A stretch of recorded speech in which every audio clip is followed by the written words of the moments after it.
Welcome to the Careers by Jen podcast, episode 189. On this episode of the podcast, Jen discusses how to be a professional troublemaker. With her guest, Stefanie, wait a second, you can get paid for that.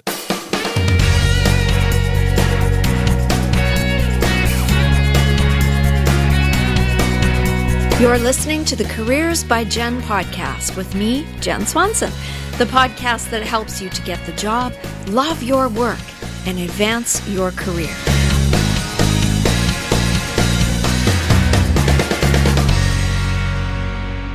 My tendency has always been to be a good employee, to show up on time, to meet my deadlines, to take on responsibility, to be helpful and useful, and to do what is expected, and more. And I was very good at these things when I worked for others. So when I heard the term professional troublemaker, I was completely intrigued because it sounds counterintuitive.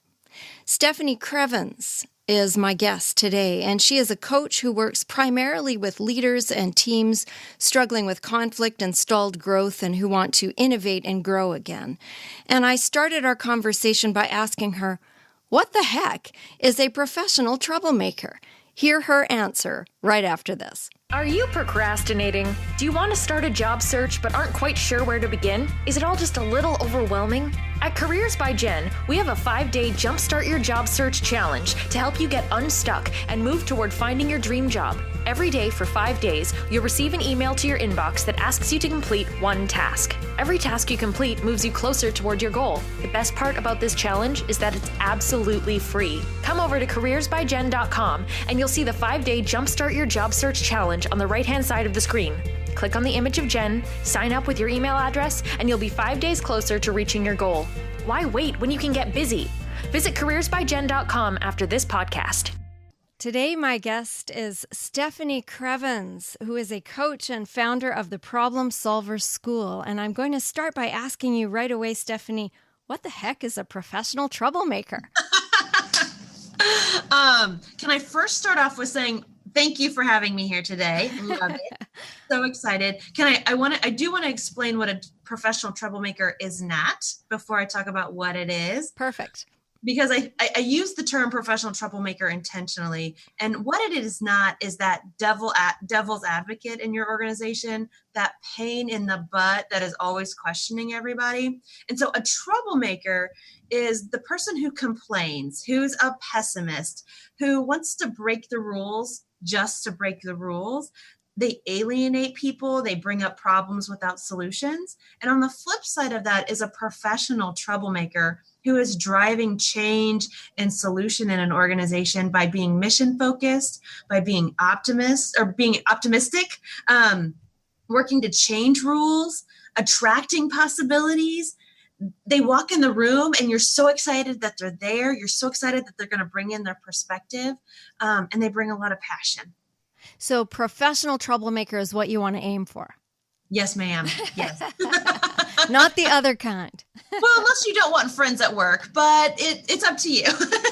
That's right. So how do you begin to do this if you're not comfortable doing this and you've never done this before? Is it just a matter of speaking out?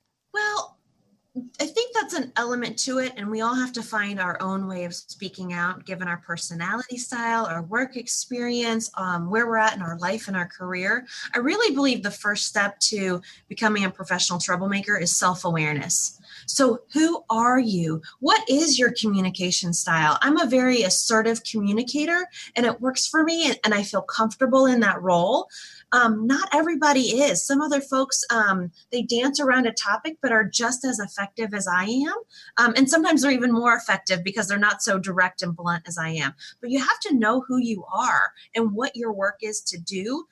Being a professional troublemaker, I really believe is about knowing which battles are yours to fight, your change initiatives that are yours to do, and who you're called to do it with. So making sure you're in the right organization that fits you, and you're doing the work with people that are your tribe of people, and you know yourself really well, really intimately, so that you know what's the right work for you to do. Well, what's the benefit of doing this? Of being a professional troublemaker? One, I think that the world deserves our best. And being a professional troublemaker is us at our best. The world deserves to have change makers, and our organizations deserve to have people that are willing to drive change, to challenge the status quo, because that's how our companies grow. That's how people grow. That's how departments grow.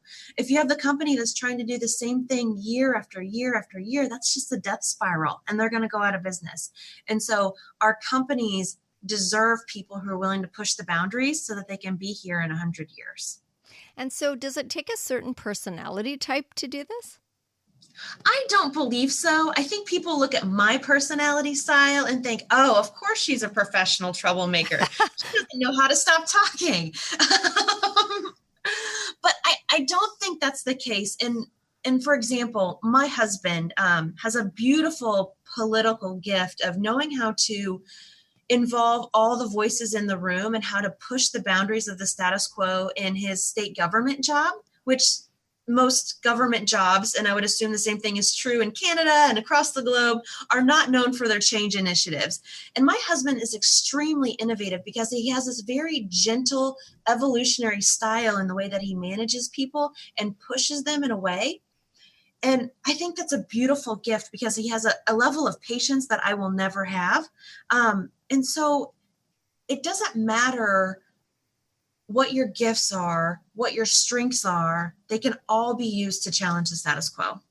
So this is for the greater good. Is it also for personal, your own good, for your own career advancement?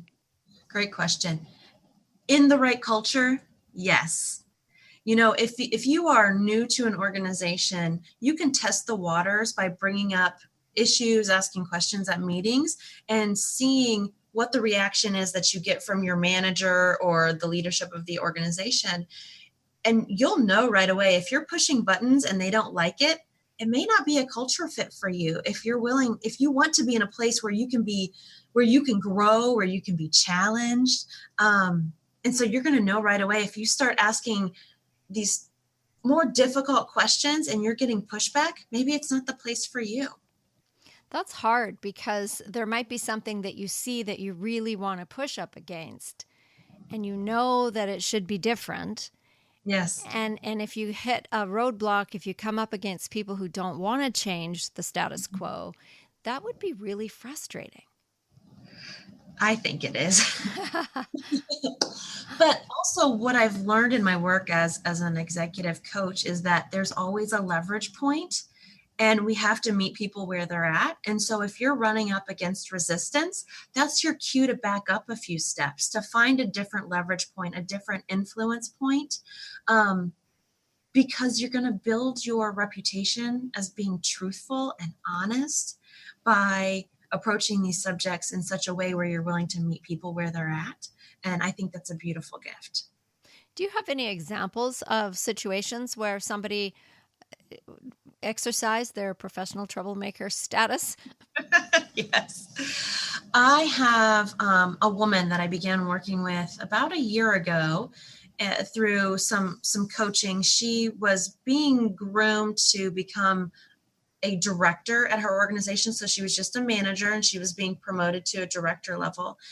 And she had too high of expectations of other people. You know, she expected to go into a project and have it completely planned out and have everybody completely bought in and have everyone ready to implement her vision from the get-go. And we really had to help her reshape her word choice and how she showed up with her team and with her boss so that she could meet them where they're at. And instead of coming in with her high expectations, it was rerouting her expectations towards a team mentality. So coming in with the hope that we can all work together versus here's my vision, I want you to do it. And so she really had to learn how to slow down and not pre-plan everything so that she could allow others to help her in the planning and grow in the process, grow in their skill set too.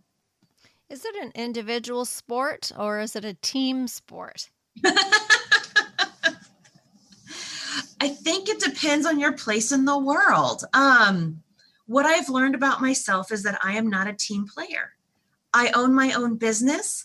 I love connecting with people's missions for a distinct amount of time and stepping back out of them. I love connecting with teams for 6 months at a time and stepping back out of them. But I'm not a team player. I wasn't built that way. But there are people whose gifts and strengths are designed to be part of a team. It just depends on your working style. So there isn't one size fits all, or there isn't. It's very individual as to where you fit in this role. What would one of your pieces of advice be for somebody who would like to try this, but is a little nervous? Oh, I would say get to know your fear. Where does it come up in your body? What do you notice? What does it say to you? Because chances are it's just a loop that keeps you safe. It's probably your insecurities pop up in that moment when you want to say something brave of, well, I'm not smart enough. I don't know enough. I've never done this project before. I shouldn't be criticizing it. These are habits of your mind that are holding you back. And so get to know your fear and notice when they pop up. Take a deep breath and say it anyway. Don't worry about saying it perfectly. Don't worry about the emotions that may emerge from other people, because you need to learn how to disconnect from other people's emotional reactions in order to stay a professional troublemaker. Get really comfortable with your own emotional reactions and be empathetic, but you still have to disconnect from other people's emotional responses, because we've all had those meetings that we're sitting in and you ask a question and you watch someone's blood just start to boil because you touched a nerve. And a lot of people think that's their cue to shut up. And no, it's not. It's your cue to get curious about why that person is reacting in the way that they are and begin troubleshooting with them. I like the get curious. I use that a lot in communication. I think it's a great tool in the toolbox. Can you tell us a little bit about your story? How did you come to be doing this kind of work? I think this work for me began at a very personal level growing up. I was raised in chaos. And what I realized as an adult was that my gift in the workplace was creating order out of chaos, because I had been doing it for so long. I've also always been the person to speak up. One of the first stories of myself that I remember as a child was I heard my parents talking in the other room about how they were going to cut my hair. And so I marched into the room and I said, "You're not going to cut my hair. This is my hair and I do what I want." Right? Good for you. As Lady Gaga says, I was born this way. As I matured, as I got a college degree, a master's degree, moved into the workplace, my blunt style didn't always go so well. And so I had to learn how to reshape my words and reshape my energy so that I could be impactful. Most of my career as an employee at an organization has been the first person to have a job, the person to take this weird, wonky project, I call them hot messes, that we don't know how to fix, and fix them, and creating that order out of chaos. And so that's been the story of my career for the past 15 years. And as I matured, as I learned new leadership skills, as I learned new communication skills, I realized that so many of us are looking to make a difference in the world, to be a change maker in this world, in small and in big monumental ways. And so as my coaching practice has evolved, I wanted to help those people because I believe it takes a level of tenacity and persistence and self-awareness to show up like this every single day in an organization. I have so many questions. We're going to take a break. And when we come back, I want to know what the key skills that you should probably develop would be to begin down this road of professional troublemaking. What key skills would be really handy to have? So we'll be right back and I'll ask you that question. Do you want someone to listen? Do you need help setting goals for yourself? Do you want someone to keep you accountable for your progress and to ask good questions that will help to move you toward your success? Have you got a resume that you want reviewed or updated? Do you need help deciding what kind of work you'd like to transition into? If any of these sound like you, I've got some coaching spaces open at Careers by Jen, and I would be happy to work with you to achieve your goals. From a single session resume review to multi-session career or life coaching, there are several packages to choose from. Go to careersbyjen.com, click on online programs, and you will see the coaching packages on the courses page. Select your package and let's get started on your future today. So I'm talking with Stefanie Krievins, who is a coach and founder of the Problem Solvers School, and we're talking today about how to be a professional troublemaker. And Stefanie, I want to ask, what key skills should a person develop to be able to step into being a professional troublemaker? When I think about being a professional troublemaker, the first one that comes to mind is the ability to influence and motivate others. And so one that goes back to self-awareness. So what influences and motivates you, because it's different for everybody. So oftentimes what we do is we make the assumption that what motivates us is what motivates others. And so we stop being curious about the personal connection that we need to have with our colleagues in order to understand, why do you work here? Why do you do this work? What gets you up out of bed every single morning? Ask those questions of your colleagues so you know why and how they connect to the work in the way that they do. And answer those for yourself too. I would say second, get really good at defining strategy and the results needed for a project, a long-term plan for your organization, or even, just a week, right? Like, what do we need to focus on for this week's work? But get really clear on what the strategy is for the organization so that you can help people connect to it. After strategy, and really it goes hand in hand with strategy, but the vision, right? Like, what's the bigger vision at play? Because that's really very motivating for people, is to understand, where are we headed in the next 5-7 years, and help them connect with it. I would say two, get really good at action planning. And so helping people understand, what are the next clear action steps we have to take in order to accomplish this vision together. And so that goes to solution finding, right? Not just identifying the problem, but instead identifying the solution and saying, this is how we're going to move forward together, and work to unite people, work to help them leverage their strengths and their gifts on the team and bring them together so that the team can benefit from that. I would say those are some of the first skills that we all really need. Being able to articulate process clearly, being able to articulate results, having influence, and then also bringing the team together. Now, this sounds like you would be able to do this more easily in a leadership position. What if you're not in a leadership position? Yeah, that's a great question. It is, I would agree, you don't have positional authority within the organization. So there are going to be some limits as to what you can do. But chances are, if you work in a company full of human beings, there are opportunities to help others create clarity, to help them draft agendas that have effective outcomes, to set a vision. And so really, I think that looks much more informal than formal, because you're not leading the meetings, you're not leading the projects, but instead it's in one-on-one conversations. It's in being a bit more passive in your posture. And what I mean by that is, let's say your boss calls a meeting and you have no idea why you're there and the 7 other people are there. And so being a professional troublemaker sounds like this. Hey, Joe, I'm so glad that you've set this meeting. Could you help us all understand, what are the outcomes that we need to leave this meeting with? That's a wonderful leadership skill that, frankly, not enough people do. And that is a way to create commitment and drive just for that meeting and create a container for it that your boss hasn't exhibited the skill for. And I promise you, your colleagues will thank you for it.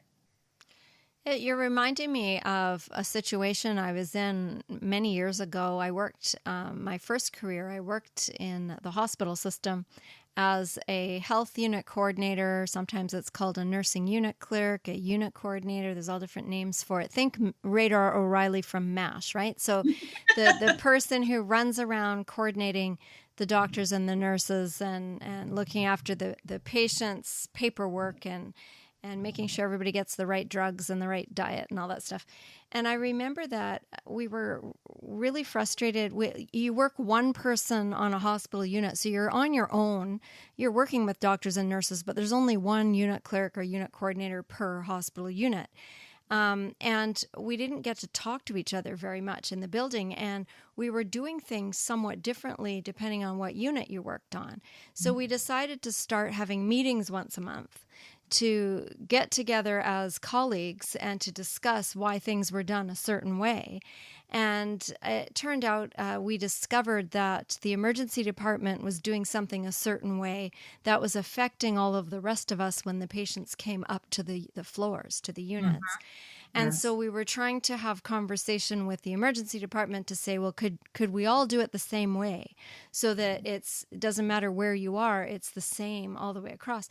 And we realized very soon on that we couldn't affect much change without management being involved. So I remember writing a letter on behalf of all of us, asking management to attend our meetings on a monthly basis so that we had some kind of management input and voice so that we could actually do something. So I wonder if that would be, because I wasn't in charge of anything. It was just a group of us getting together to say, hey, how can we make this more efficient and better for all of us? Yes, absolutely. It's when that when that gathering doesn't work with the existing power players, yes, being willing to bring in someone with more political clout and power is a skill. So you advocated for your team by bringing in the person with the right title to make it happen.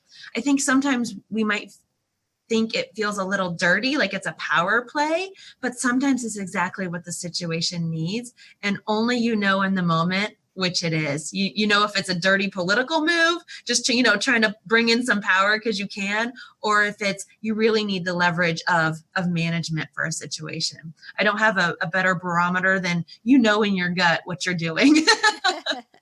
So what are the risks of doing this?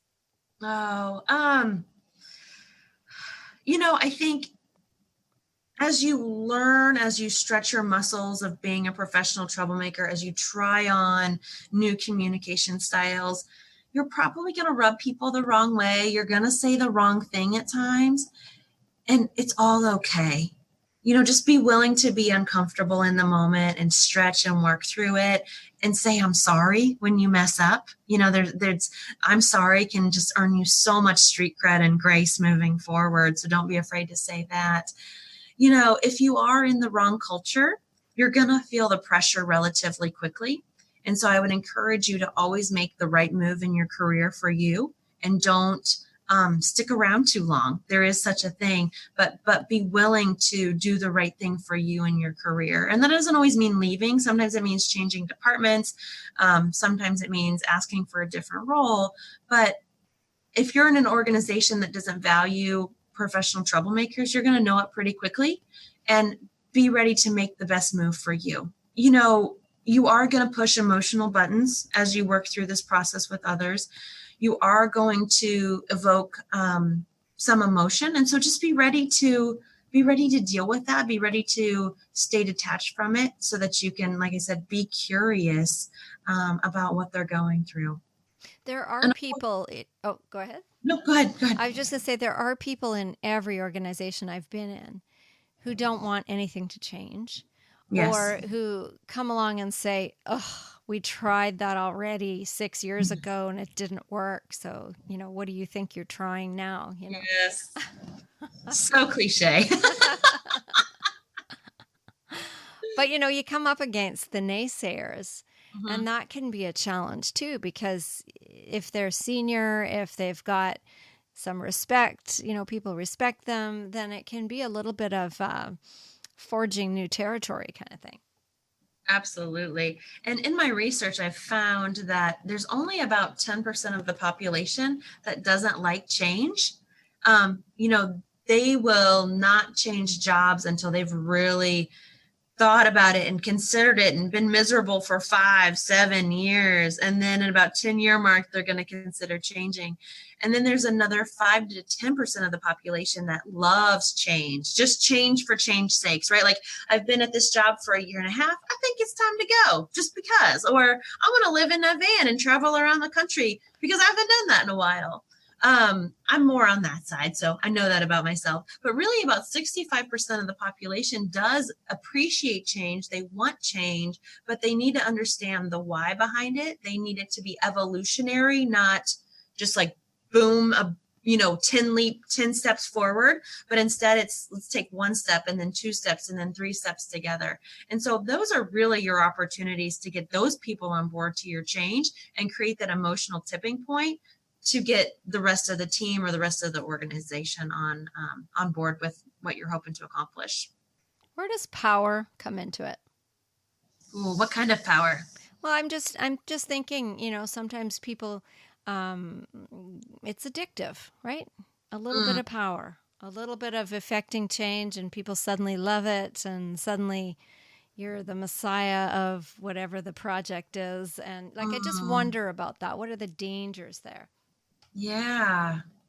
If you know yourself really well, you will know when your ego is out of check. You will know when you're getting too many compliments and it's a little too sticky sweet, I think it goes back to that self-awareness piece. You know when your ego is getting out of whack, and actually you'll start ostracizing yourself, and you won't be as effective in change because you're coming across too egotistical.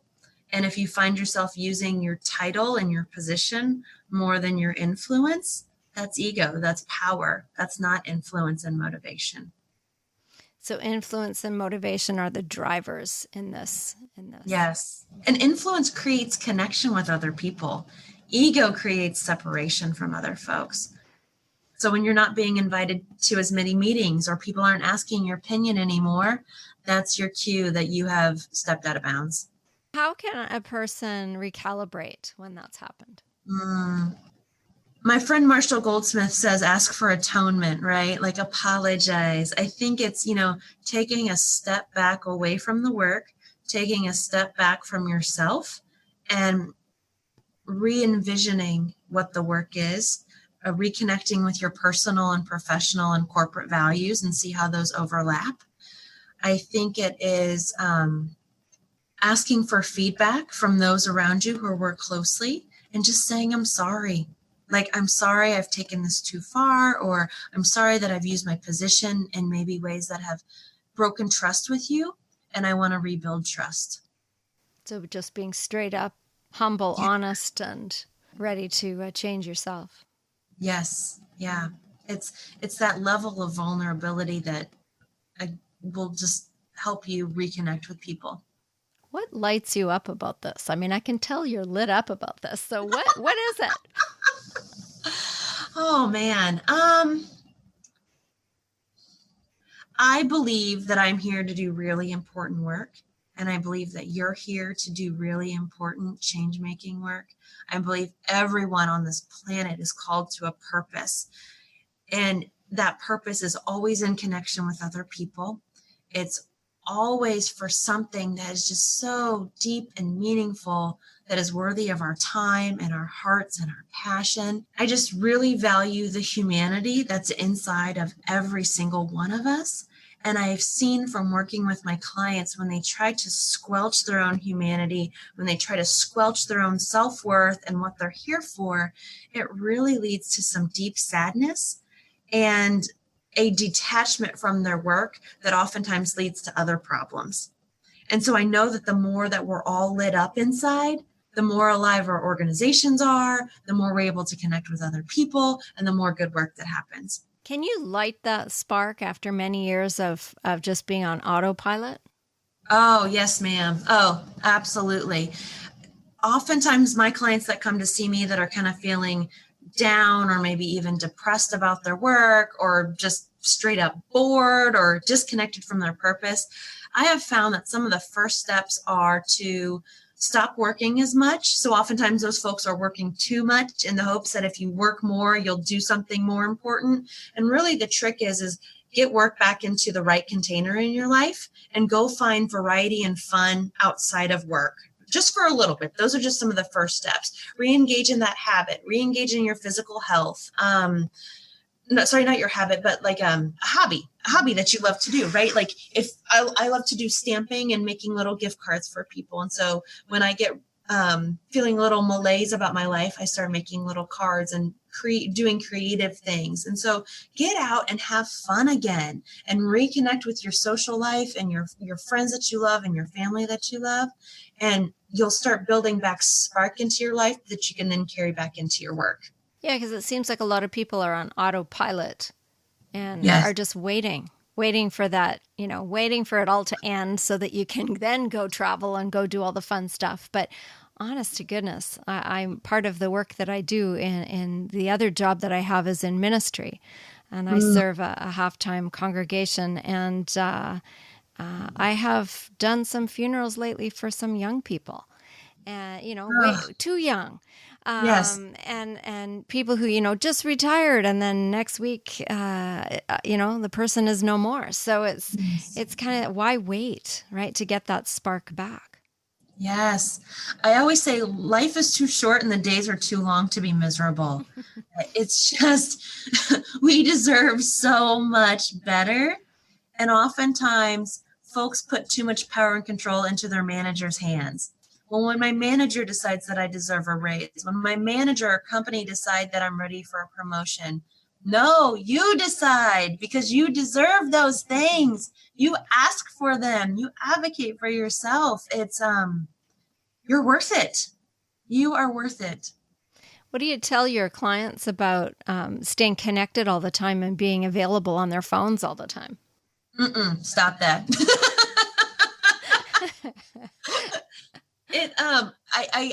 We often talk about that. We talk about the addiction to technology, and really what it is I believe, and I believe it deserves that strong of a word. It's an addiction to needing to be needed, and it's not serving us. It's not healthy for you. Even if you are a doctor in an emergency room, there is a protocol to dealing with emergencies. And none of my clients deal with true emergencies, right? Equip people to deal with those issues that you are turning into emergencies. And what we do is we end up becoming addicted to the adrenaline rush, that the dings and the pings and the messages and the needing to be needed all. That's what technology creates for us. And so you have to break your addiction by disconnecting. So if people want to find out more about what you do, Stefanie, where can they find you? Yes.